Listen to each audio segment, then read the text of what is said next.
தேவ சத்தத்தை எளிமையாக கேட்பது எப்படி? தேவ சத்தம் இவ்வளோ அருகாமையில் தான் இருக்குதா? இவ்வளோ எளிமையாக தான் கேட்கணுமா என்று நீங்கள் ஆச்சரியப்படத்தக்கதாக தேவ சத்தம் அவ்வளோ அருமையாக நம்மக்கிட்ட இருக்கிறத இந்த வீடியோவில் நம்ம பார்க்க போகிறோம். பட் அதை எப்படி டியூன் பண்ணுறது? அந்த சத்தம் நம்மக்கிட்ட இருந்தாலும் நமக்கு ஏன் அது கேட்க மாட்டேங்குது? அந்த சத்தத்தை எப்படி எளிமையாக கேட்க என்று இன்னைக்கு வேத வசனத்தினுடைய ஆதாரத்தோடு நம்ம பார்க்க போகிறோம். நான் விசுவாசிக்கிறேன் இந்த வீடியோவை நீங்கள் ஜெபத்தோடு கேளுங்க.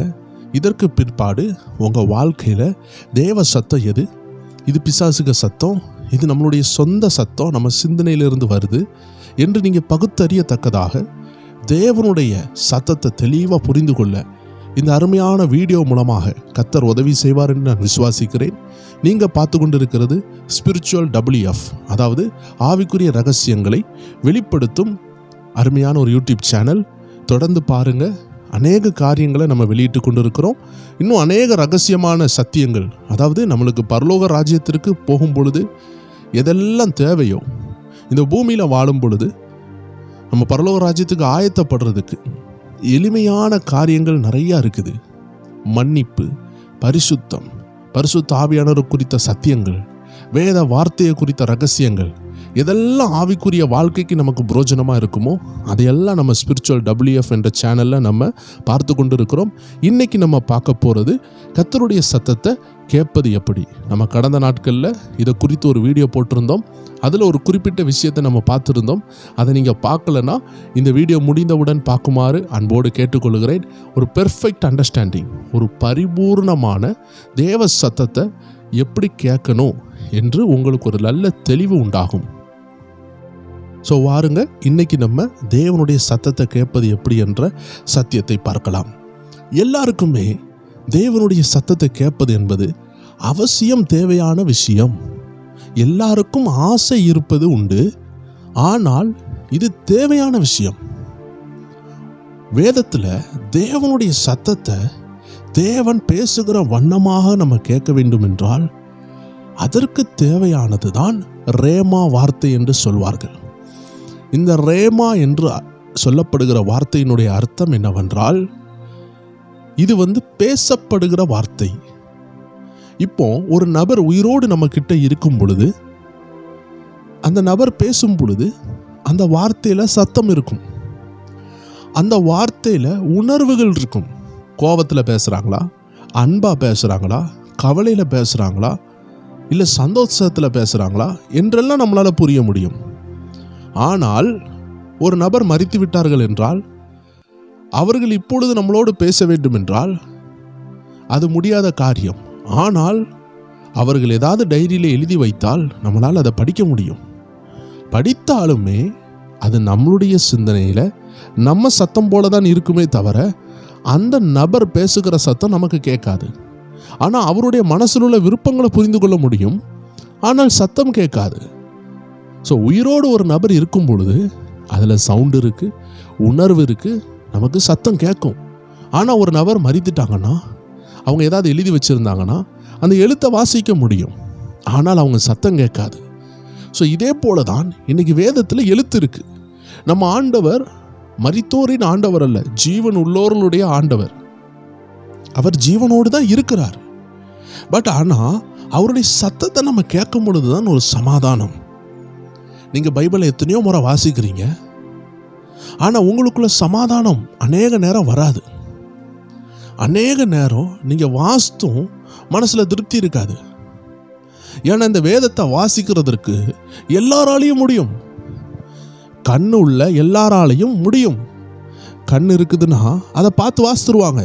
படிக்க தெரிந்த எல்லாராலையும் பைபிளை வாசிக்க முடியும், வேதத்தை வாசிக்க முடியும். அநேக எத்திஸ்ட், நார்த்திகவாதிகள் இந்த பைபிளை வாசித்திருக்காங்க. அநேக டிபேட்டர்ஸ், அதாவது டிபேட் பண்ணுவாங்க, அவங்க தலைகீழெல்லாம் இதை படிச்சிருக்காங்க. அக்கு வேற ஆணி வேறன்னு சொல்லுவாங்க பார்த்தீங்களா? ஒவ்வொரு வேர்ட்ஸையும் பல ரீதியில் பல ஆங்கிளிலிருந்து படிச்சிருக்காங்க. அவ்வளோ படித்துமே இந்த வேதத்தை விமர்சிக்கிறவர்களாக தான் அவர்கள் இருக்கிறார்களே தவிர இந்த வேதம் அவர்களுக்கு உணவாக மாறவில்லை. ஏன்னா அவங்க தேவ சத்தத்தை அதிலிருந்து கேட்கல. நார்த்திகவாதிகள் படித்தாங்க, ஆனால் அவர்களாலையும் தேவ சத்தத்தை கேட்க முடியவில்லை.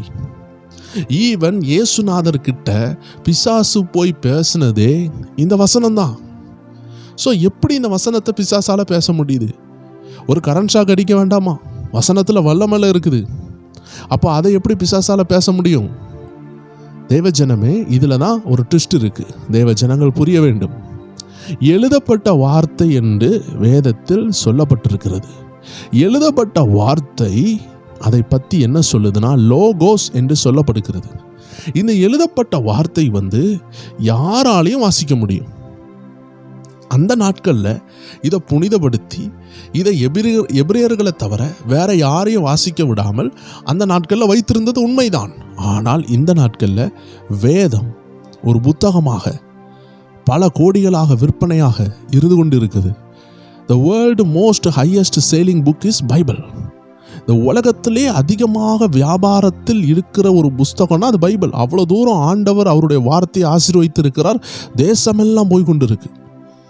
ஆனால் இந்த பைபிள் கையில் வந்தவுடனே ஒரு நபர் ரட்சிக்கப்பட்டு விடுவார்களா என்று கேட்டால் 99% அது நடக்காது. ஏன்னா அதை புக்கோடு ஒரு புக்காக பார்ப்பாங்க. எல்லாருக்கும் வீட்லேயும் புக்ஸ் இருக்கும், புத்தகங்கள் இருக்கும். அதில் ஒரு புத்தகமாக அதை பார்க்கும் பொழுது அதனுடைய விலை அதற்கு தெரியாது. ஆனால் சிலருக்கு தெரியும் அதுக்குள்ளே ஏதோ இருக்குதுன்னு சொல்லி ஒரு பயபக்தியோடு கர்த்தருடைய வார்த்தை என்று வாசிக்கும் பொழுது அவங்க மரித்த ஆவி உயிரடைய பரிசுத்த ஆவியானவர் உதவி செய்து விடுவார். ஆனால் எல்லாருக்கும் இது நடக்காது. அப்படி பார்த்தால் எல்லா குடிகாரங்களுடைய கையில் பைபிள் போனால் எல்லா குடிகாரங்களும் ரட்சிக்கப்பட வேண்டுமே. எல்லா திருடர்கள் கையில் பைபிள் போனால் எல்லா திருடர்களும் ரட்சிக்கப்பட வேண்டுமே. பின்பு ஏன் ஒரு மனுஷன் சுவிசேஷத்தை பிரசங்கிக்க வேண்டும்? பைபிளில் சொல்லுகிறது அனுப்பப்பட வேண்டும். அனுப்பப்பட்டால் தான் பிரசங்கிக்கப்பட முடியும். பிரசங்கிக்கப்பட்டால் தான் சுவிசேஷம் வெளியே பிரசங்கிக்கப்பட்டால் தான் அவங்க எல்லாரும் ரட்சிக்கப்படுவாங்க. ஸோ சுவிசேஷத்தை பிரசங்கிக்கிறது, அறிவிக்கிறது நம்மளுடைய கடமையாக இருக்குது. பைபிளை கொடுப்பது மட்டுமல்ல, நம்ம அதை விவரித்து சொல்ல வேண்டியது இருக்குது. ஏன்னா பைபிளில் உள்ள எழுத்துக்கள் எல்லாம் லோகோஸாக இருக்கிறது, அது எழுதப்பட்டதாக இருக்குது. நான் ஆரம்பத்தில் சொன்னது போல ஒரு மனிதன் உயிரோடு இருந்தால் அவருடைய சவுண்டை கேட்க முடியும், உணர்வுகளை புரிந்து கொள்ள முடியும். ஆனால் அந்த மனிதன் அங்கே இல்லை என்றால் அவருடைய எழுத்து மட்டும்தான் இருக்கும். இதே போல தான் நம்ம ஆண்டவர் மரித்து போகவில்லை. அவர் பரலோகத்தில் இருக்கிறதுனால அவர் எழுதி தந்த வேதம் நம்ம கையில் இருக்குது. ஆனால் அதை ஆவியோடும் ஜீவனோடு எடுத்து பேசக்கூடிய ஒரு நபர் தேவையாக இருக்கிறாங்க. அதனால்தான் யோவான் 6:63 நீங்கள் அந்த செக்ஷனை ஃபுல்லாக பார்க்கும் பொழுது அவருடைய வாயிலிருந்து வந்த வார்த்தை ஆவியாயும் ஜீவனாயும் இருந்தது. லூக்கா 4:21-20 அந்த செக்ஷன்லாம் பார்க்கும் பொழுது அவருடைய வாயிலிருந்து கிருபை பொருந்தின வார்த்தை வந்ததாம். ஏன் அப்படி போட்டிருக்குது? எல்லாரும் பேசும்பொழுது கிருபை உள்ள வார்த்தை வரலையா? வரல. ஏன்னா இருதயத்தின் நிறைவினால் தான் வாய் பேசும். எல்லாருடைய இருதயத்துக்குள்ளாடியும் வசனம் இல்லை. அநேகருடைய இருதயத்துக்குள்ள கவலை இருக்குது, அநேகருடைய இருதயத்துக்குள்ள பாவம் இருக்குது, இச்சைகள் இருக்குது, பண ஆசை இருக்குது, தேவ பயம் இல்லை. அநேகருடைய இருதயத்துக்குள்ளாடி தேவனுக்கு பிரியமில்லாதது இருக்குது. அதனால்தான் இயேசு சொன்னார், வாயிலிருந்து வெளியே வருகிறது தான் தீட்டுப்படுத்துமே தவிர வாய்க்குள்ளே போகிறது மனுஷனை தீட்டுப்படுத்தாதாம். அப்போ வாய்க்குள்ளே இருந்து வெளியே வர்றது என்னது? வார்த்தைகள். வாயிலிருந்து வெளியே புறப்பட்டு வர்றது வார்த்தைகள். ஸோ வசனம் சொல்லுகிறது, நல்ல மனுஷன் நல்ல பொக்கிஷத்தில் இருந்து எடுத்து நல்லதை பேசுகிறான். தீய மனுஷன் தன்னுடைய இருதயமாகிய கெட்ட பொக்கிஷத்தில் இருந்து கெட்டதை எடுத்து பேசுகிறான். இந்த நல்ல மனுஷன் யாருன்னா ரட்சிக்கப்பட்டவன், வசனத்தை இருதயத்தில் கொண்டு போனவன். இவன் பேசும்பொழுது கிருபை உள்ள வார்த்தை புறப்படும். நான் அதனால தான் போன வீடியோவில் நம்ம பார்த்தோம், ரட்சிக்கப்பட்டால்தான், மறுபடி பிறந்தால்தான் தேவ சத்தத்தையே கேட்க முடியும். ஏன்னா தேவனுடைய வார்த்தை நீங்கள் நினைக்கிற மாதிரி எழுத்தாக இல்லை. ஒரு மனுஷன் எழுதுகிற மாதிரி ஒரு இங்கும் பெண்ணாலையும் தேவனுடைய வார்த்தையை வர்ணிக்க முடியாது. தேவனுடைய வார்த்தையை வர்ணிக்க வேண்டும் என்றால் அதில் ஆவியும் ஜீவனும் ஆட் ஆக வேண்டும். தேவனுடைய வார்த்தை ஆவியாகவும் ஜீவனாகவும் இருக்கிறது. தேவனுடைய வார்த்தை மையாகவும் பேனாவில் உள்ள மையாக இல்லை. பேப்பரும் பென்சிலும் இருந்தால் தேவனுடைய வார்த்தையை வெளிப்படுத்த முடியுமா என்றால் அதனுடைய அச்சிதங்களையும் அதனுடைய லெட்டர்ஸையும் வெளிப்படுத்த முடியுமே தவிர அதனுடைய சத்தத்தை வெளிப்படுத்த முடியாது. அது ஆவியும் ஜீவனுமாக இருக்கிறது. இதை நீங்கள் புரிந்து கொள்ள வேண்டும். லோகோஸ் என்றால் எழுதப்பட்ட வார்த்தை, ரேமா என்றால் பேசப்பட்ட வார்த்தை. ஒரு நபர் உங்களுக்கு ரெக்கார்டு செய்து தந்தால் அந்த ரெக்கார்டிங்கை கேட்பீங்களா? ஒரு நபர் உங்களோட ஃபோனில் பேசுனீங்கன்னா அந்த ஃபோன் பேசுகிறத லைவாக பேசுகிறத நீங்கள் இன்பமாக கேட்பீங்களா? ஏசப்பா என்றோ பேசினதை வேதத்தில் எழுதி வைத்திருக்கிறாங்க. அப்போ இந்த எழுத்தை நம்ம எழுத்தாக வாசிக்கும் பொழுது அதுக்குள்ளாடி ஆவியும் ஜீவனும் இருந்தாலும் அது உங்களுக்குள்ளே போகாது.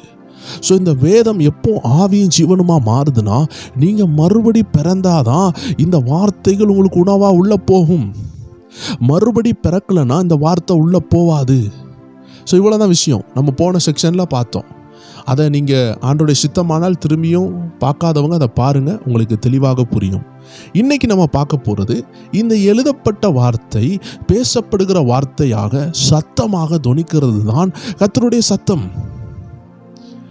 நிறைய எக்ஸாம்பிள் நீங்கள் பார்க்கலாம். நிறைய நேரம் நீங்கள் பைபிளை வாசிப்பீங்க, சிலர் அழுது ஜெபிப்பாங்க, பைபிளை வாசித்து தியானிப்பாங்க. ஏன்னா அவங்களுக்கு அந்த வேதத்தில் இருந்து கர்த்தர் சத்தம் கேட்க பழகிட்டாங்க. ஆனால் எல்லாருமே வேதத்தில் இருந்து கர்த்தர் சத்தம் கேட்க பழகியிருக்க மாட்டாங்க. அதுதான் பிரச்சனை. வேதத்தில் கர்த்தருடைய சத்தம் இருக்குது, ஆனால் அந்த வேதம் மட்டும் கர்த்தருடைய சத்தத்தை கொடுக்குமா கேட்டால் கொடுக்காது. நீங்கள் மறுபடி பிறந்திருக்கணும். ஸோ மறுபடி பிறந்தவங்களுக்கு வேதவசனம் எழுத்தாக இருக்காது, அது ஆவியும் ஜீவனாக மாறிடும். அவங்க படிக்கும் பொழுது அது ஆவிக்குள்ளே போக ஆரம்பித்து விடும். ஆனால் மறுபடி பிறக்காதவங்க வாசிக்கும் பொழுது அது எழுத்தாக இருக்கும். அதனால்தான் நார்த்திகவாதிகள் ரட்சிக்கப்படலை, குடிகாரர்கள் ரட்சிக்கப்படலை. பைபிளை கொடுத்துட்டு வரோம், அவங்க யாரும் ரட்சிக்கப்படுற மாதிரி இல்லை. அதான் நான் சொன்னேன், 99% ரட்சிக்கப்பட மாட்டாங்க பைபிளை கொடுத்த உடனே. நிறைய பேர் இந்த கல்யாண பேக்கேஜ் டைமில், கல்யாண கிஃப்டினுடைய பேக்கேஜில் பார்க்கும்பொழுது கல்யாண டைமில் ஒரு பைபிள் வந்திருக்கும். ஆனால் வாழ்க்கையில் ஒரு பிரச்சனை அடிக்கும் பொழுது தான் அந்த பைபிளை திறந்து ஆர்வத்தோடு வாசிப்பாங்க. இது அன்னைக்கு கொடுத்தாங்க 20 வருஷம் முன்னாடி அப்படின்னு சொல்லி வாசிக்கும் பொழுது, என் வாழ்க்கையில் பிரச்சனை மாறட்டும்னு ஒரு தாகத்தோடு வாசிக்கும் பொழுது அவன் நொறுங்குண்ட இருதயத்துக்கு ஆண்டவர் சமீபமாக இருக்கிறார், தொட்டுடுறாரு. ஆனால் கல்யாணம் முடிஞ்ச நைட்டு கிஃப்ட் வந்திருக்குன்னு சொல்லிட்டு அன்னைக்கு நைட்டே அவர் திறந்து பார்த்துருந்தாருன்னா சரி இது ஏதோ ஒரு புக்குன்னு சொல்லிட்டு மூடி வச்சுருப்பார். ஆனால் அதே 20 வருஷம் கழித்து வாழ்க்கையில் ஒரு பிரச்சனை வரும்பொழுது அந்த பிரச்சனை நேரம் திறக்கும் பொழுது அது பயன்பட்டுச்சு. ஸோ பைபிள் வாசிக்கக்கூடிய நபருடைய இருதயம் எப்படி இருக்குதோ அப்படி தான் அது உள்ளே போகும். வாசிக்கிற நபர் கடினமான மனசு உடையவர்களாக இருந்தாங்கன்னா, வசனத்தை ஏற்றுக்கொள்ளாதவர்களாக இருந்தால் வசனம் உள்ளே போகாது. அதனால்தான் வேதம் சொல்லுது பன்னிக்கு முன்னாடி முத்து போடாதன்னு சொல்லுது. பன்னின்னு சொன்னால் இந்த உலக ரீதியான பன்னியை பற்றி ஆண்டு சொல்லலை. பன்னியின் சுபாவத்தை உடையவர்கள் இருப்பாங்க. அவங்க முன்னாடி முத்துனா என்ன, விலையேற பெற்ற எதை போட்டாலும் அதை மிதித்து போடுவாங்க, இல்லை அதை கிழித்து போடுவாங்க, அதை குத்தி எறிந்துருவாங்க. அப்படின்னா கேட்க மனசு இல்லாதவர்கள் கிட்ட வசனத்தை சொல்லாதன்னு பைபிள் சொல்லுது. இவன் என்னதான் சொன்னாலும் இவன் கீழ்ப்படிய மாட்டான், ஏற்றுக்கொள்ள மாட்டான்னு தெரியுதுன்னா அவங்கள்ட்ட சொல்லி பிரோஜனம் இல்லை. அதற்கு இன்னும் 2 பேர்கிட்ட சொல்லிட்டு வந்துடலாம். கேட்க மனசுள்ள இன்னும் 4 பேர்கிட்ட நம்ம சொல்லிடலாம். ஸோ சிம்பிளாக புரிந்து கொள்ள வேண்டும் என்றால் வாசிக்கிற நபர் மறுபடி பிறந்திருந்தால் வசனம் உள்ள போயிடும். இப்போ வாசிக்கிற நபர் மறுபடி பிறக்கலைன்னா உங்கள் கைகளில் உள்ள பைபிளால் அவர்களை ரட்சிக்க முடியுமா என்று கேட்டால் கண்டிப்பாக முடியும். ஆனால் அந்த நபர் மறுபடி பிறக்காததுனால இந்த எழுத்துக்களை யாராவது ஒரு ஆள் எடுத்து பேச வேண்டும். ஏன்னா எழுதப்பட்ட லோகோஸுக்குள்ளாடி ஆவியின் ஜீவனும் இருக்காது. அதை ரட்சிக்கப்பட்ட ஆவியினால் நிரப்பப்பட்ட மறுபடி பிறக்கப்பட்ட ஒரு மனுஷன் எடுத்து பேச வேண்டும். பேசும் பொழுதுதான் அது ஆவியின் ஜீவனுமாக அடுத்தவர்களுக்கு அது கடந்து செல்லும். இவ்வளவுதான் விஷயம். அநேகர் இன்னைக்கு ஏன் நம்ம சுவிசேஷம் அறிவிக்கிறோம்? ஏன்னா நம்ம சொன்னாதான் ரட்சிக்கப்படுவாங்க. கைகளில் பைபிளை கொடுத்தா அதை தூக்கி ஓரமாக வச்சுருவாங்க. திறந்து வாசித்தாலும் அவங்களுக்கு புரியாது. பைபிளில் கூட பிலிப்புன்னு சொல்லக்கூடிய ஒரு நபர், மந்திரின்னு சொல்லக்கூடிய ஒரு நபரோடு இணைந்து அந்த வசனங்களை வாசித்து கொண்டு இருக்கிறார். ஆனால் அவருக்கு புரியவில்லை. அப்போ பிலிப்பு எடுத்து சொன்ன பிறகுதான் அவருக்கு புரிந்தது. இதே போல தான் பைபிளை வாசித்த உடனே எல்லாருக்கும் புரியுமான்னு கேட்டால் புரியாது. நம்ம பைபிளை கொடுத்த உடனே அவங்க வாசிக்க போகிற பகுதி என்ன, ஆதியாகமத்தை எடுத்து வச்சுருப்பாங்க. புதிய ஏற்பாடை கொடுத்தா மத்தேயு எடுத்து வச்சுருப்பாங்க. அவங்க வாசித்து அவங்க கன்விட் ஆகிறது ரொம்ப ரேர். சிலர் அதில் தொடப்படுறாங்க, நான் இல்லைன்னு சொல்லலை. பட் எல்லாருக்கும் அப்படி இருக்காது. அதனால தான் பேசப்பட்ட வார்த்தை நமக்கு தேவை.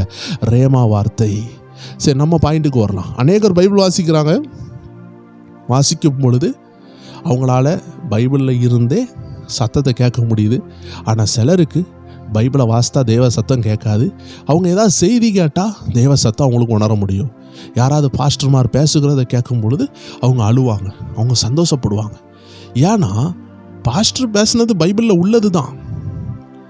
ஆனால் பாஸ்டர் பேசும் பொழுது, ஒரு தேவ மனுஷன் பேசும் பொழுது அவருக்குள்ளே இருக்கிற அந்த ஆவியின் ஜீவனும் இவங்களை தொடுது, அது அவங்கள அழ வைக்குது, சந்தோஷப்படுத்துது. ஆனால் அதே பாஸ்டர் பேசுனதை பைபிளில் இருந்து இவங்க வாசித்தாங்கன்னா இவங்களுக்கு அழுகையும் வராது, சந்தோஷமும் வராது, பாவ உணர்வும் வராது. ஏன்னா இவங்களுக்குள்ளாடி ஆவியின் ஜீவனும் இல்லாமல் இருக்கும். இவங்க மறுபடி பிறக்காமல் இருக்கலாம், இல்லை புது அனுபவத்தில் இருக்கலாம், இல்லை ஆவியில் வளராமல் இருக்கலாம், என்ன வேண்டுமானாலும் இருக்கலாம். அதனால அவங்களுக்கு பைபிளில் இருந்து சத்தத்தை கேட்க முடியாமல் இருக்கும்.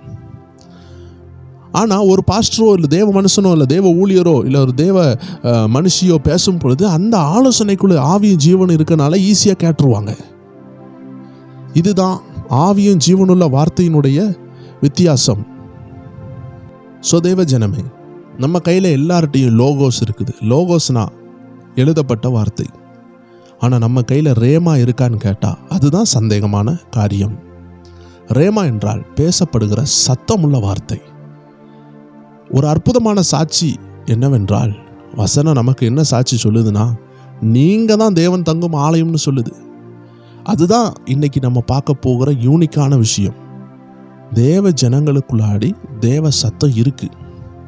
அவங்க டூன் பண்ணாலே அந்த சத்தத்தை கேட்டுடலாம். சரி, நம்ம காரியத்தை பார்க்கலாம். 1 கொரிந்தியர் 3:16 சொல்லுது, நீங்கள் தேவனுடைய ஆலயமாய் இருக்கிறீர்கள் என்றும் தேவனுடைய ஆவி உங்களில் வாசமாய் இருக்கிறது என்றும் அறியீர்களா? நீங்க இயேசு சொந்த இரட்சகராய் ஏற்றுக்கொண்டு மறுபடி பிறந்து ஆவியினால் நிரப்பப்படும் பொழுது பரிசுத்த ஆவியானவருடைய ஆலயமாக நீங்க மாறுறீங்க. தேவனுடைய ஆலயமா மாறுறீங்க. இயேசு உங்க இருதயத்தில் வசிக்கிறார். அப்போஸ்தலர் நடபடிகள் 1:8 சொல்லுகிறது, பரிசுத்த ஆவியானவர் உங்க மேல வரும் பொழுது நீங்க பலன் அடைவீங்க. ஆவியானவர் உங்க மேல வாராரு, நீங்க பலன் அடைவீங்க. அப்போ பரிசுத்த ஆவியானவர் தங்குறாரு. இயேசு சொன்னாரு, நானும் பிதாவும் உங்க இருதயத்தில் வந்து வாசம் பண்ணுவோன்னு சொல்லியிருந்தார். ஸோ இயேசு நம்ம இருதயத்தில் இருக்கிறார். நமக்குள்ள திரியேக தேவன் கிரியை செய்கிறார். நம்ம அவருடைய ஆலயமா இருக்கிறோம். இதுதான் இன்னைக்கு நம்ம பார்க்க போற மெயின் சப்ஜெக்ட். ஸோ ஆவியின் ஜீவனுள்ள வார்த்தை தான் நம்மளை அழ வைக்கும், மன திரும்ப வைக்கும். ஒரு பாவிய ஆமென் தேவ சமூகத்தில் பாவ மன்னிப்பு கேட்க வைக்கும்.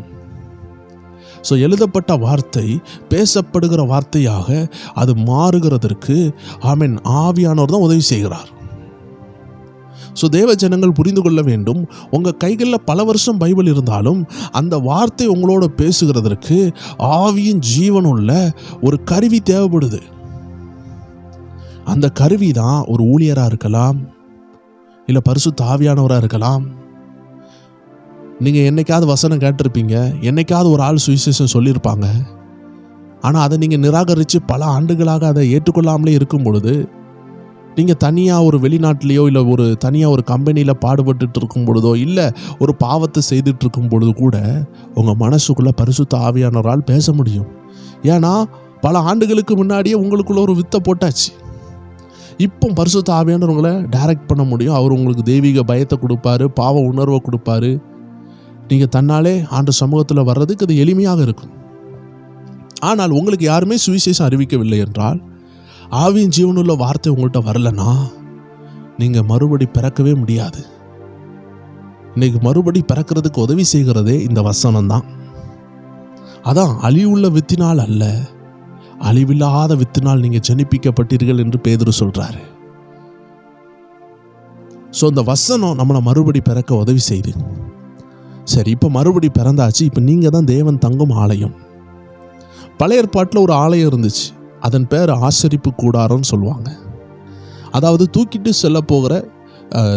சென்ற ஒரு குட்டி ஆலயம். அதை வந்து ஆர்க் ஆஃப் கவனன்ட்னு சொல்லுவாங்க, தேவனுடைய பெட்டி. அவங்க எங்கே போனாலும் அதை அவங்க கூட வச்சுக்கிடுவாங்க. தேவனுடைய பெட்டியில் பார்த்தீங்கன்னா 3 காரியம் இருந்துச்சு. ஒன்று பிரகாரம், ஒன்று பரிசுத்த ஸ்தலம், இன்னொன்று மகா பரிசுத்த ஸ்தலம். இதான் தேவன் தங்கும் இல்லமாக இருந்துச்சு அந்த நாட்களில். ஆனால் இன்னைக்கு இது கிடையாது. இன்னைக்கு தேவ பிள்ளைகளுக்கு தேவன் தங்கும் ஆலயம் அவர்கள் சரீரம்தான், அவர்கள் ஆவி ஆத்மா தான். ஸோ தேவன் தங்குறதே உங்கள் இருதயத்தில் தான் தங்குறாரு, உங்கள் மேலே அசைவாடுறாரு, உங்கள் மேலே மகிமையின் ஆவி இருக்குதுன்னு வசனம் சொல்லுகிறது. இயேசுநாதர் கூட சொன்னார் லூக்கா 4:18, கர்த்தருடைய ஆவியானவர் என் மேல் இருக்கிறார். அப்படின்னா பரிசுத்த ஆவியானவர் நம் மேல் வருகிறார். நம்மளுடைய சரீரத்தின் மேலே அவர் ஆளுகை செய்கிறவராக இருக்கிறார். ஸோ நம்ம பார்த்ததுல பழைய ஏற்பாட்டினுடைய அந்த டேபர்நாக்கிள்னு சொல்லக்கூடிய ஆசரிப்பு கூடாரம் 3 பகுதிகளாக பிரிக்கப்பட்டது. அங்க தேவன் தங்கியிருந்தார். இந்த புதிய ஏற்பாட்டில் கூட நீங்களும் 3 பகுதிகளாக இருக்கிறீங்க. ஒன்று மாம்சம், இன்னொன்று ஆவி, இன்னொன்று ஆத்மா.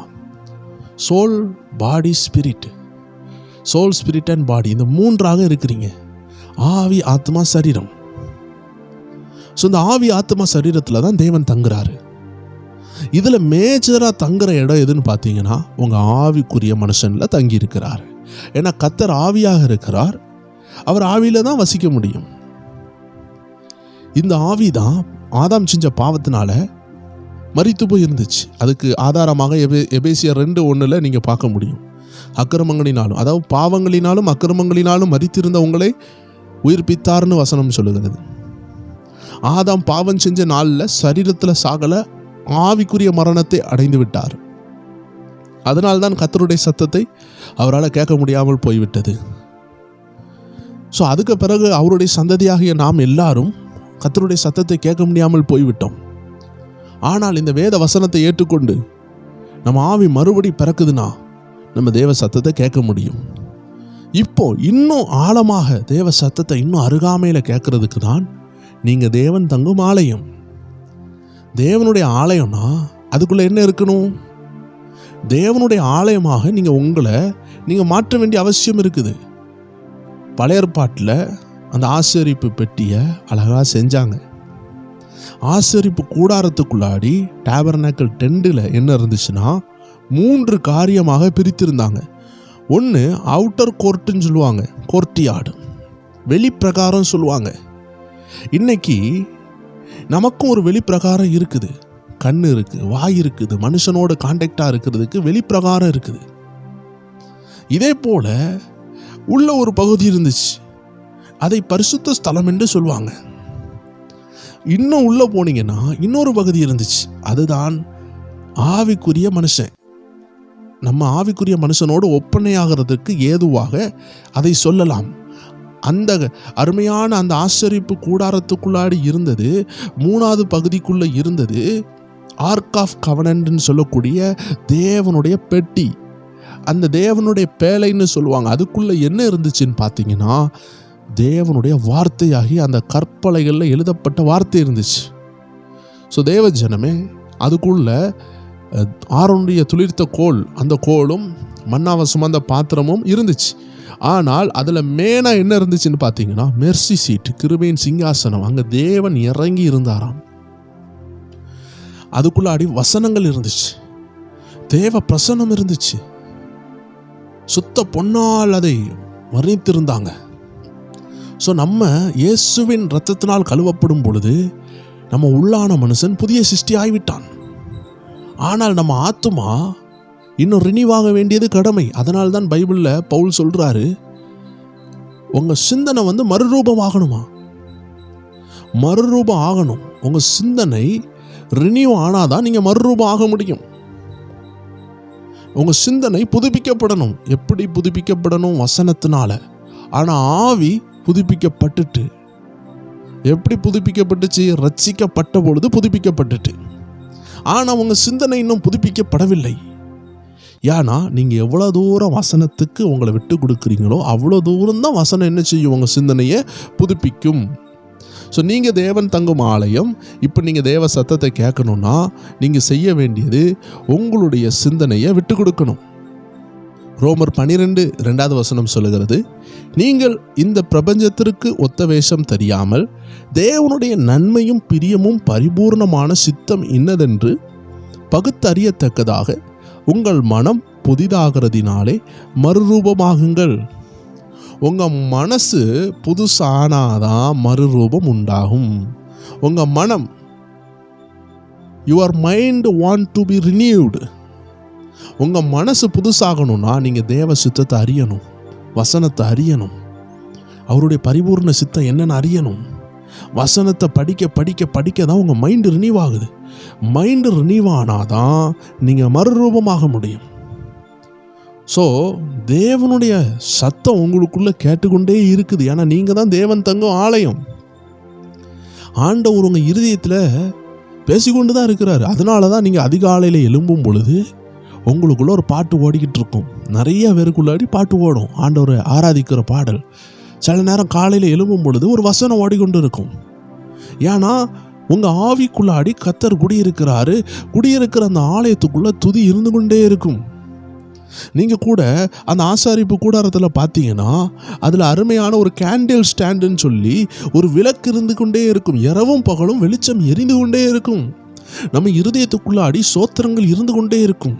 நம்ம இருதயத்துக்குள்ள ஒரு பாட்டு இருந்து கொண்டே இருக்கும். ஏன்னா அது உயிர் அடைந்துட்டு நீங்கள் தூங்கினாலும் அது தூங்காது.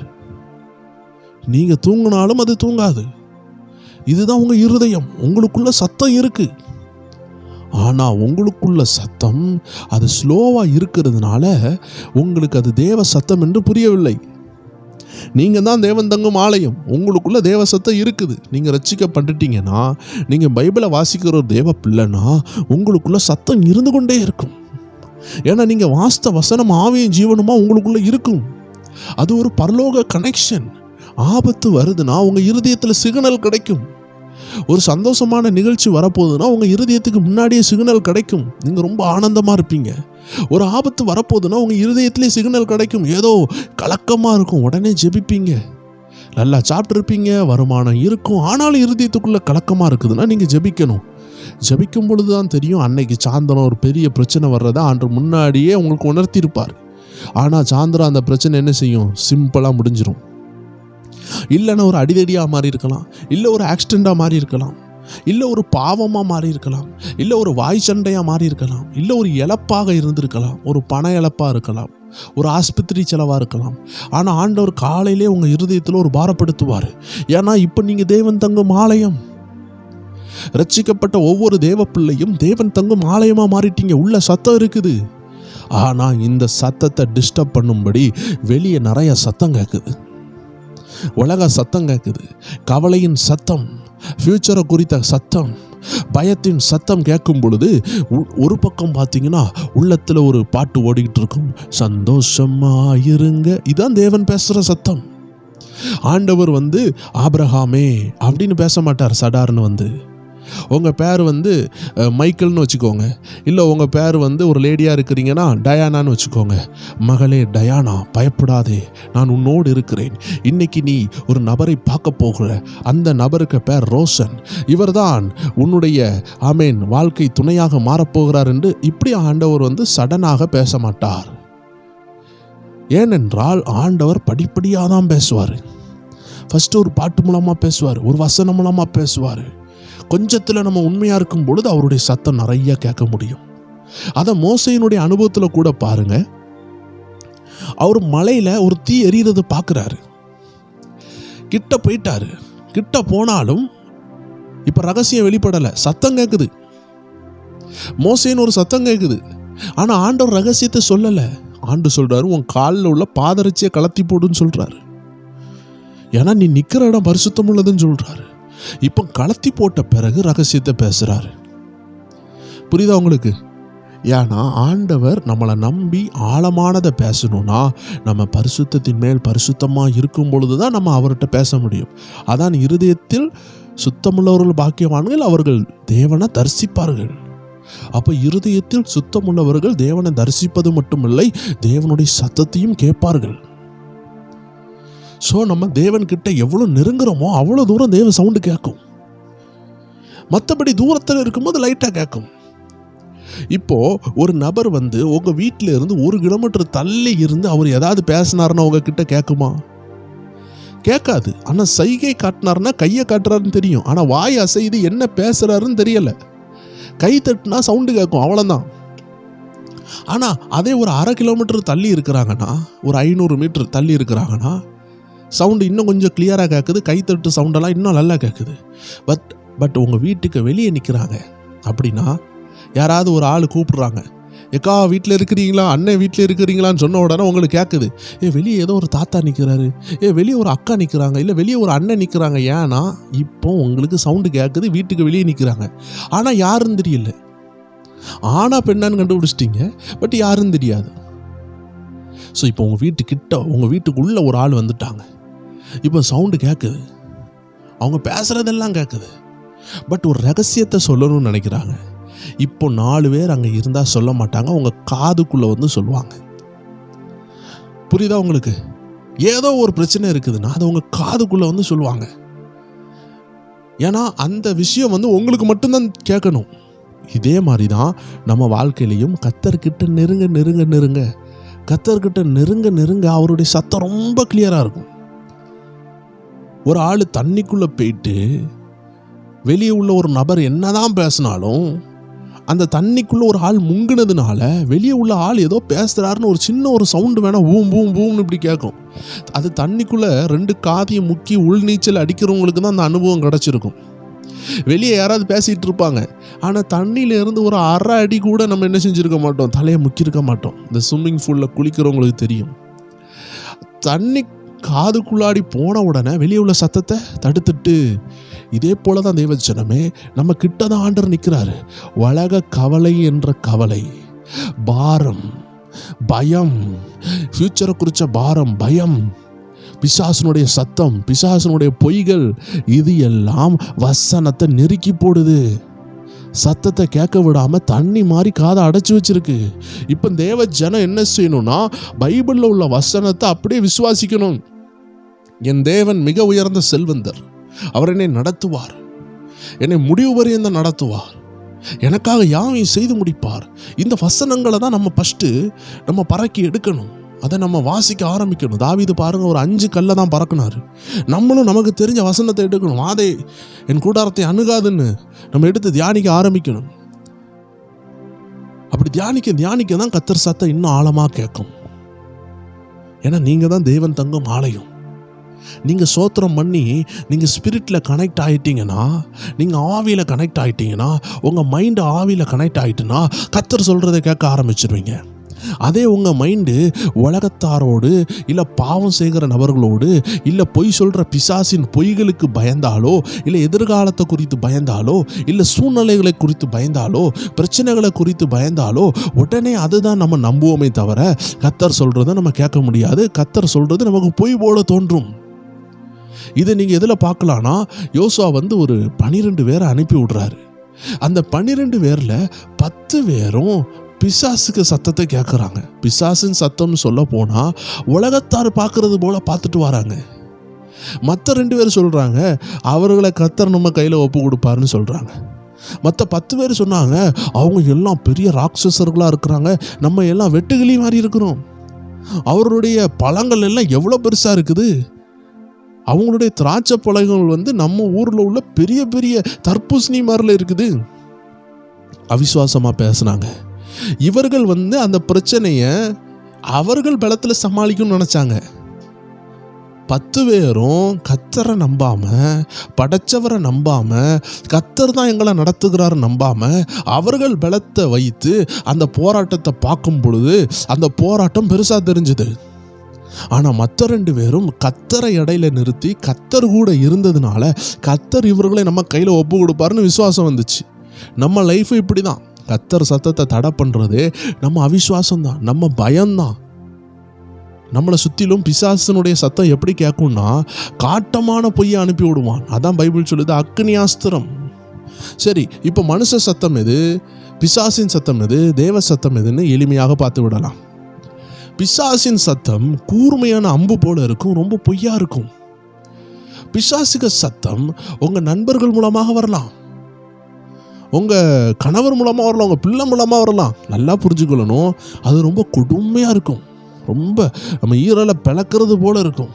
வந்து சொல்லுவாங்க நீலாம் விளங்கவே மாட்டேன்னு சொல்லுவாங்க. அப்படியே குத்தி நம்மளை கிழிக்கிறது போல இருக்கும். ஆனால் நல்லா புரிஞ்சு கொள்ளுங்க, பிசாசுக சத்தத்தை எளிமையாக ஜெயிக்கலாம். ஏன்னா பிசாசு பொய்யன், அவன் சொல்கிறது உண்மை கிடையாது. நீங்கள் நல்லாவே இருக்க மாட்டேன்னு அவன் சொல்கிறான்னா நீங்கள் நல்லா இருக்க போகிறீங்கன்னு புரிஞ்சுக்கொள்ளணும்.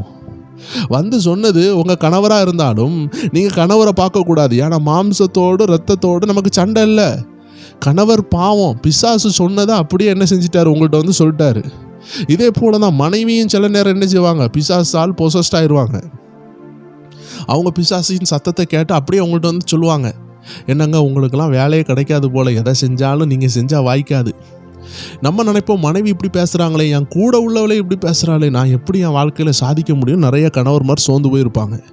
காரணம் என்னென்னா, மனைவி அதை பேசலை, மனைவிக்குள்ளே இருந்து பிசாசு பேசுச்சு. இதை தான் நீங்கள் பைபிளில் பார்க்க முடியும். பேதுரு மூலமாக பிசாசு பேசினான் இயேசுநாதர்கிட்ட. இயேசு பிசாசை தான் கடிந்து கொண்டார். அப்பாலே இப்போ பிசாசுன்னு சொன்னார். பேதுருட்ட இருந்து அந்த பிசாசு வெளியே போயிட்டு. ஸோ இதே போல் நீங்கள் மனைவியை டக்குன்னு பகைச்சிக்கிடாமல், கணவரை பகைச்சிக்கிடாமல், உங்களுடைய யுத்த ப்ராசஸே மாம்சத்தோடு இரத்தத்தோடும் அல்லன்னு புரிஞ்சு உடனே நீங்கள் என்ன செய்யணும், மனைவிக்கு பின்னாடியோ இல்லை கணவருக்கு பின்னாடியோ இல்லை பிள்ளைகளுக்கு பின்னாடியோ இருந்து பிசாசு பொய் சொல்லும் பொழுது அது ஒரு பொய்ன்னு புரிஞ்சுக்கொள்ளணும். நம்ம என்ன செய்வோம், என் மனைவி இப்படி சொல்லிட்டாலே நம்ம காயப்பட்டுருப்போம், என் கணவர் இப்படி சொல்லிட்டாங்களே நம்ம காயப்பட்டுருப்போம். 2 நாளில் கணவர் அதை மறந்துட்டு வந்து சொல்லுவார், எம்மா நீ சேர்ந்தாதாம்மா நல்லா இருக்கும். 2 நாள் கழித்து அதே மனைவி சொல்லுவாங்க, என்னப்பா சூப்பராக வேலையெல்லாம் பார்க்குறீங்க, அருமையாக சாதிச்சிட்டிங்களேன்னு சொல்லுவாங்க. எந்த வாயை பிசாசு உங்களை வந்து குத்தி கிழிக்கணும்னு கொண்டு வந்தானோ நீங்கள் அது சாத்தானின் பொய்ன்னு புரிஞ்சிட்டிங்கன்னா நெடுநாள் பிசாசு மறைஞ்சிருக்க முடியாது, உங்கள் வாழ்க்கையிலேருந்து அவன் வெளியே ஓடிடுவான். ஏன்னா பேசுனது பிசாசு. பிசாசுக்கு உண்மையே பேச தெரியாது, அவனுக்கு பொய் தான் பேச தெரியும். எப்பவும் உங்கள்கிட்ட வந்து நிறைய பேர் சொல்லுவாங்க, அது லைஃபு செட்டில் ஆகாது, உனக்கெல்லாம் ஒன்றும் சாதிக்காது. அது பிசாசுக்கு பொய், அதை நம்ம நம்பவே கூடாது. நம்ம என்ன செய்வோம், அதை நம்பி உட்காந்துருப்போம், சோர்ந்து போயிருப்போம். ஊரெல்லாம் சொல்கிறத நம்ம நம்பிட்டு இருக்கோமே, நம்ம வீட்டுக்குள்ளே இருக்கிற வேதம் நம்மளை பற்றி என்ன சொல்லுதுன்னு நம்ம நம்புகிறோமா? கர்த்தர் நம்மளை பற்றி என்ன சொல்கிறார் நம்புகிறோமா? நம்ம யோசிப்போம், பைபிளில் இருந்து கர்த்தர் எங்கே பேசுவார்னு யோசிப்போம். நம்ம நினைப்போம், ஒரு வல்லமையான ஊழியக்காரர் இருந்தால் தானே பேசுவார்னு நம்ம நினச்சிட்டு இருப்போம். உண்மைதான். ஆனால் அந்த வல்லமையான ஊழியக்காரர்கிட்டையே பேசுனது, அவரை பலப்படுத்தினது இதே வேதம் தான். ஸோ ஏன் வேதம் உங்கள்கிட்ட பேசாது? வேதம் பேசும். ஆனால் நீங்கள் மறுபடி பிறக்கணும். மறுபடி பிறக்கிறதுக்கு தான் சுவிசேஷம் உதவி செய்யுது, வசனம் உதவி செய்யுது. நீங்கள் மறுபடி பிறந்துட்டீங்கன்னா, நீங்கள் ரட்சிக்கப்பட்டுட்டீங்கன்னா, இயேசுவின் ரத்தத்தினால் கழுவப்பட்டுட்டீங்கன்னா, உங்கள் மைண்டு ரினியூவ் ஆகி நீங்கள் புதுப்பிக்கப்பட்ட மனுஷனாக மாறிட்டீங்கன்னா, நீங்கள் மறுரூபம் அடைந்துட்டீங்கன்னா, தேவனுடைய சத்தம் உங்களுக்குள்ளே துணிக்க ஆரம்பிச்சிடும். இப்போ நீங்கள் டியூன் பண்ணால் போதும். எப்படி டியூன் பண்ணணும்னு சொல்லி நம்ம இந்த தேவ சத்தத்தை கேட்குற இந்த அருமையான சப்ஜெக்டை முடிக்கிறோம். எப்படி டியூன் பண்ணணும்னா, நீங்கள் பார்க்க வேண்டிய 2 விதங்கள் இருக்குது. ஒன்று தேவனை பார்க்கணும், இன்னொன்று சூழ்நிலையை பார்க்கலாம். அநேகர் சூழ்நிலையை பார்த்துருவாங்க, தேவனை பார்க்க மாட்டாங்க. நீங்கள் ஆவியில் வரணும், நீங்கள் ஆவியில் ஜெயிக்கணும், பரிசுத்த ஆவின் உதவி உங்களுக்கு வரணும், வேத வசனத்தினுடைய உதவி உங்களுக்கு வரணும்னா உலகம் சொல்கிறத கேட்கக்கூடாது. பிசாசு பேசுனா கடுமையான வார்த்தை மாதிரி நம்ம இருதயத்தை குத்தும். நம்ம இருதயத்தை குத்துதுன்னா புரிஞ்சுக்கொள்ளணும், அது பிசாசு. உங்கள் சர்ச்சில் யாராவது பேசும்பொழுது உங்கள் இருதயத்தை அப்படி குத்துற மாதிரி இருக்கா, அது பிசாசு பேசுது. அந்த நபர் பிரச்சனையே கிடையாது. அந்த நபரை பிசாசு யூஸ் பண்ணிட்டு, உங்களை ரொம்ப நேசிக்கிற நபரை கூட பிசாசு யூஸ் பண்ணுவான். ஏன்னா பிசாசு வந்து எந்த மாம்சமான மனுஷனையும் யூஸ் பண்ண முடியும். அது உங்கள் பிள்ளைய கூட யூஸ் பண்ணுவான். நீங்கள் கஷ்டப்பட்டு நீங்கள் வளர்த்த பிள்ளை சொல்லும், உங்களை மனசு உடையிற மாதிரி பேசிடும். நீங்கள் உடனே அவங்கள பகைச்சிடக்கூடாது. ஏன்னா அவங்கள அறியாமல் பிசாசு என்ன செய்கிறான், யூஸ் பண்ணுறான். நீங்கள் பிசாசு சொல்கிறது பொய்ன்னு மட்டும் புரிஞ்சுக்கோங்க. உங்கள் இருதயம் வலிக்கிற மாதிரி இருக்கும், ஆனால் அது முழுக்க முழுக்க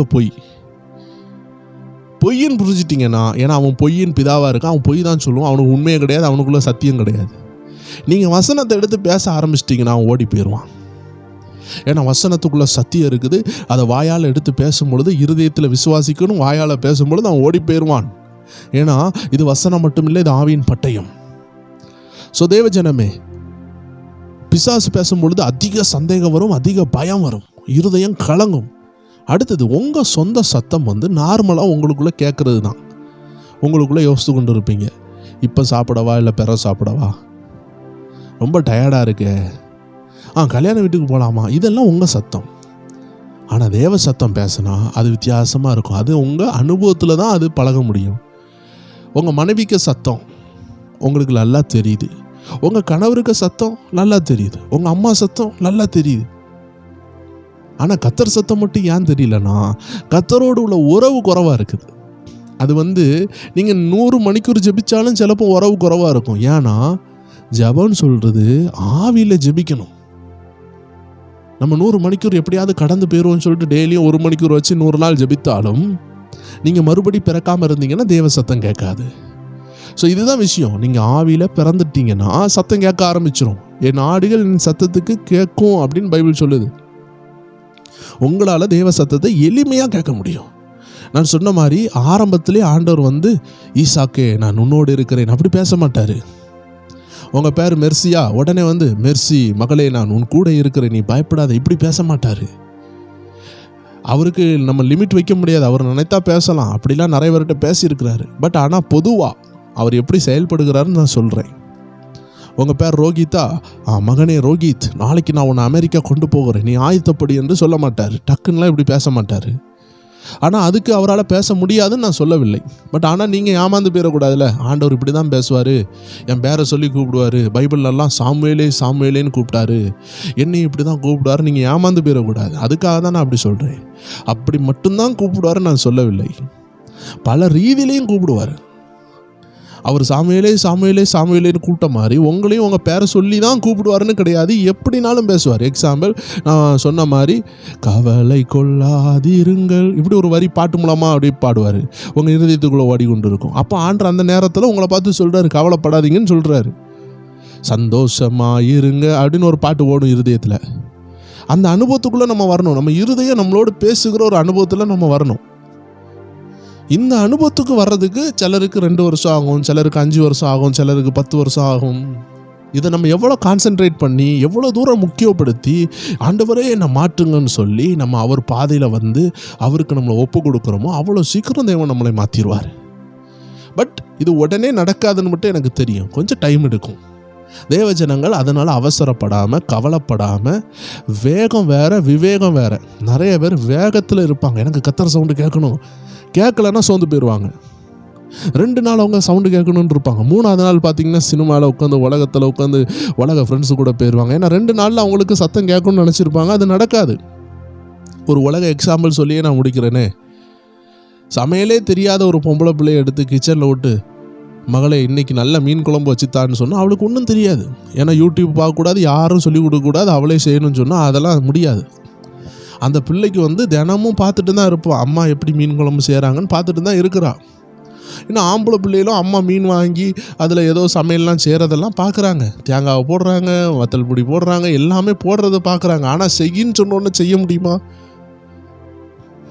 உடனே எனக்கு செய்ய முடியல, நான் ஒரு ஆம்பளையாக இருந்து என்ன பிரயோஜனம், ஐயோ கேவலமாக இருக்குன்னு சொல்கிறதுல ஒரு அர்த்தம் கிடையாது.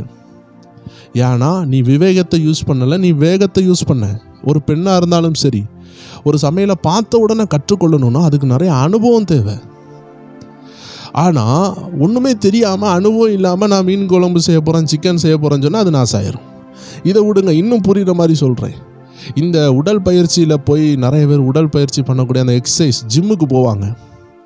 ஜிம்முக்கு போனோன்னா 3 நாளில் நான் அர்னால்டு மாதிரி மாறணும், ப்ரூஸ்லி மாதிரி மாறணும், இந்த உலகத்தில் இருக்கிற பெரிய சாம்பியன்ஸ் போல் மாறணும்னு சொல்லிட்டு 1 வாரம் ட்ரை பண்ணுறாங்க. கடுமையாக சாப்பாடுல பத்தியமாக இருந்து நல்லா ப்ரோட்டீன்லாம் சாப்பிட்டு உடல் நல்லா வலுவாக மாறணும், நல்லா ஸ்ட்ராங்காக மாறணும்னு சொல்லி 1 வாரம் கடின உழைப்பு பண்ணுறாங்க. 2ஆவது வாரம் மாறிடுவாங்களான்னு கேட்டால் மாற மாட்டாங்க. இந்த உலகத்தில் உள்ள பெரிய பெரிய சாம்பியன்ஸ்லாம் இருக்காங்க, ரானி கோல்மன் இப்படின்னு சொல்லி பலர் இருக்கிறாங்க, கட்லர்ஸு, அர்னால்டு இப்படி நிறைய பாடி பில்டர்ஸ் இருக்கிறாங்க. இவங்கெல்லாம் பல ஆண்டுகளாக அந்த உடல் பயிற்சி பண்ணி கொண்டு இருக்கிறாங்க. நம்ம பசங்க 2 நாளில் அவங்கள மாதிரி மாறணும்னு நினச்சா அது நடக்காது. ஸோ தேவஜனமே, ஒரு உலக காரியமே இட் டேக்ஸ் டைம். குண்டாக இருக்கிறவங்க வெயிட் லாஸ் பண்ணுறாங்கன்னா 100 கிலோவில் இருந்து டக்குன்னு நீங்கள் 50 கிலோ வர முடியாது, படிப்படியாக தான் வர முடியும். இதே போல் தேவஜனங்கள் அவசரப்படாமல் நீங்கள் விவேகமாக இருக்கணும். நிறைய பேருக்கு தேவ சத்தத்தை கேட்கணும்னு ரொம்ப அவசரம். தேவன் ஃபஸ்ட்டு ஏபிசிடின்னு சொல்லி தராருன்னா நம்ம ஏயை தான் பார்க்கணும். நம்ம உடனே ஆப்பிள் அப்படியே நம்ம சென்டென்ஸ் கூட்டி வாசிக்க போயிடுவோம். ஃபஸ்ட்டு நம்ம ஏபிசிடி தான் படிக்கணும். ஆவிக்குரிய வாழ்க்கையிலே ஏபிசிடி இருக்குது. ஆவிக்குரிய வாழ்க்கையிலே 1ஆம் கிளாஸ் 2ஆம் கிளாஸ் இருக்குது. நம்ம டக்குன்னு 3ஆம் கிளாஸ் போயிட்டீங்கன்னா உங்களுக்கு தான் ஆபத்து. டக்குன்னு நீங்கள் 10ஆம் கிளாஸ் போகிறீங்க, 10ஆம் கிளாஸில் உள்ள நபர் சத்தத்தை கேட்குற மாதிரி நீங்கள் மாறணும்னு நினச்சிங்கன்னா, நீங்கள் 9 வருஷம் ஷார்ட்கட் போட்டதுனால நிறைய விஷயம் உங்களுக்கு தான் தெரியாது. ஒழுங்காக கூட நிறைய விஷயங்கள் ஃபார்முலா தெரியாது, நிறையா டேபிள்ஸ் தெரியாது, நிறையா டெக்னிக்ஸ் தெரியாது. ஏன்னா நீங்கள் தான் என்ன செஞ்சிட்டீங்க, 1ஆம் கிளாஸை முடிச்சுட்டு 10ஆம் கிளாஸில் டேரெக்டாக போயிட்டீங்கன்னா மெச்சூரிட்டி இருக்காது. 1ஆம் கிளாஸ் பையன் 1ஆம் கிளாஸை முடித்த உடனே சடார்னு 10ஆம் கிளாஸில் தூக்கி போட்டு அவன் எப்படி இருப்பான்? அவனுக்கு 7 வயசு தான் ஆகும். 10ஆம் கிளாஸில் உள்ளவனுலாம் 16-15 வயசு ஆகிட்டு இருக்கும். அப்போ ஆள் வளர்ந்துருக்கவே மாட்டான். இதே போல தான் தேவஜனமே ஆவிக்குரிய வாழ்க்கையிலையும் நமக்கு அந்த ஒரு பருவம்னு ஒன்று இருக்குது. நான் ஏன் இதை சொல்கிறேன்னா, அவசரம் மட்டும் பற்றவே வேண்டான்னு சொல்கிறேன். இந்த அவசரம் பட்டால் சோர்ந்து போயிடுவாங்க, அதுக்கப்புறம் கேட்கவே மாட்டாங்க. இந்த ஜிம்முக்கு போய் உடம்பு மாறணும்னு சொல்லி ரொம்ப கஷ்டப்படுறவங்க இருப்பாங்க. உடம்பு மாறலன்னு சொன்னோன்னா ஜிம்முக்கே வர மாட்டாங்க. நான் சொல்கிறேன், நீங்கள் அவசரப்பட்டீங்கன்னா ஜிம்முக்கு போகவே மாட்டீங்க. அதே போல் நீங்கள் அவசரப்பட்டீங்கன்னா ஒரு நாளும் தேவ சத்தத்தை கேட்குறதுக்கு உங்களை விட்டு கொடுக்க மாட்டீங்க. அவசரப்பட்டு நீங்கள் உடைச்சிக்கிட்டே இருப்பீங்க. ஒரு நாளும் கர்த்தர் சத்தம் கேட்க முடியாது. கர்த்தர் சத்தம் கேட்கணுன்னா அவர் உங்கள் இருதயத்தில் ஒரு சின்ன வார்த்தை பேசுவார். ஒரு சந்தோஷம் வரும், ஒரு சின்ன ஒரு பாவ உணர்வு வரும். அதெல்லாம் கர்த்தர் பேசுகிறது தான். நம்ம நினைப்போம் கர்த்தர் பேசுனா சவுண்டு வரும்னு நினைப்போம். சில நேரம் நமக்கு அழுக வரும். கர்த்தர் பேசுனா நம்ம அழுவோம், கர்த்தர் பேசுனா சிரிப்போம். என்ன பேசினாரும் கூட தெரிஞ்சிருக்காது. ஐயோ நான் பாவின்னு சொல்லுவோம். அது கர்த்தர் பேசியிருக்கிறாரு, உங்கள் மனசு தொடப்பட்டிருக்குது. அடுத்தது கர்த்தர் சொல்லுவார், கர்த்தர் என் மேய்ப்பராக இருக்கிறான்னு ஒரு வசனம் நினைவு வரும். வாதை உன் கூடாரத்தை அணுகாதுன்னு ஒரு வசனம் நினைவு வரும். ஒரு சின்ன பாட்டு ஓடும், ஒரு சின்ன செய்தி நினைவு வரும். இதெல்லாம் உங்கள் இருதயத்துக்குள்ளே வரும். உங்கள் இருதயத்துக்குள்ளே இது ஓடிக்கொண்டு இருக்கும். இந்த அனுபவத்துக்குள்ளே தேவஜனம் வந்துட்டுனா நீங்கள் தான் தேவன் தங்கும் ஆலயம். இதில் இருந்து ஏபிசிடியில் இருந்து அவன் கலெக்டர் வரைக்கும் போனவங்க இருக்கிறாங்க. அவன் ஏபிசிடியில் தான் டாக்டர் தொடங்கியிருப்பார். சின்ன பிள்ளையில் ஒரு டாக்டர் என்ன செஞ்சுருப்பார், ஏபிசிடின்னு படித்து தான் அவர் இன்றைக்கி டாக்டராக மாறினார். இதே போல் தேவஜனமே கர்த்தர் பேசுகிற சின்ன சின்ன வார்த்தைகளை கேட்டு நீங்கள் பறக்கி வைக்க ஆரம்பித்தால் உங்களை ஆண்டு தளபதியாக மாற்றுவார். ஆமேன். அந்த அருமையான சகோதரி பாருங்கள், ரூத் என்ன செஞ்சாங்க, போவாஸினுடைய தோற்றத்தில் உள்ள அந்த வயலில் உள்ளதை கொஞ்சம் கொஞ்சமாக பறக்கிட்டு இருந்தாங்க. கொஞ்சம் முன்னேற்றம் அவங்க லைஃப்பில் நீங்கள் பார்க்கலாம். ஃபஸ்ட்டு பறக்கி அவங்க நிறச்சிட்டு இருந்தாங்க. அடுத்தது பார்த்தீங்கன்னா போவாஸு அவங்களுடைய அந்த சால்வையில் நிறைய கொடுத்து விட்டார். இது 2வது வளர்ச்சி. 3வது பார்த்தீங்கன்னா போவாஸினுடைய மனைவியாக மாறினாங்க. அந்த வயலே அவங்களுக்கு சொந்தமாக மாறிட்டு. இதே போல் நம்ம கர்த்தர் சத்தத்தை கொஞ்சம் கொஞ்சமாக கேட்டோன்னா நம்ம நாளைக்கு பார்த்தா கர்த்தர் சவுண்டு அருமையாக கேட்கும். என்னுடைய வாழ்க்கையிலும் இப்படி தான். நான் ரொம்ப அவசரப்பட்டிருக்கேன். அவசரப்பட்ட நாளெல்லாம் நான் சோர்ந்து போய் மனம் தளர்ந்து தான் போனேனே தவிர நான் அவசரப்படாமல் ஆண்டவரே என்னோடு பேசும், நான் என்னை சுத்திகரிக்கிறேன். மோசே பாருங்க, பாதரட்சியை கலத்தி வைத்தார். இதே போல் ஆண்டவரே நான் என்ன செய்ய வேண்டும் என்று கேட்க என் ஆவி இன்னும் ஷார்ப்பாகிறத உணர்ந்தேன். ஆவியில் ஆண்டோடைய சவுண்டு கேட்குறத உணர்ந்தேன். இதை கேட்குற யாராக இருந்தாலும் சரி, இந்த சத்தியத்தை கேட்டுக்கொண்டிருக்கிற எல்லாருக்கும் தேவ சத்தியத்தை கேட்க முடியும். ஆனால் படிப்படியாக ஆண்டவர் பேசுவார். நிறைய சாட்சிகள் இருக்குது. எல்லா காரியங்களையும் வர நாட்களில் பரிசுத்த ஆவியானவர் சொல்லுகிறபடி நம்ம தியானிக்க போகிறோம். தேவஜனங்கள் ஸ்பிரிச்சுவல் WF சேனலோடு இணைந்திருங்க. எல்லா செவ்வாய்க்கிழமையும் எல்லா வியாழக்கிழமையும் 9 மணி அளவில் நம்ம சில வீடியோஸ் போட்டு கொண்டு இருக்கிறோம். எல்லா தேவஜனங்கள் இணைந்திருங்க. கர்த்தர் உங்களை ஆசீர்வதிப்பார். மீண்டும் வேறு பதிவில் உங்களை சந்திக்கலாம். ஆமேன். God bless you.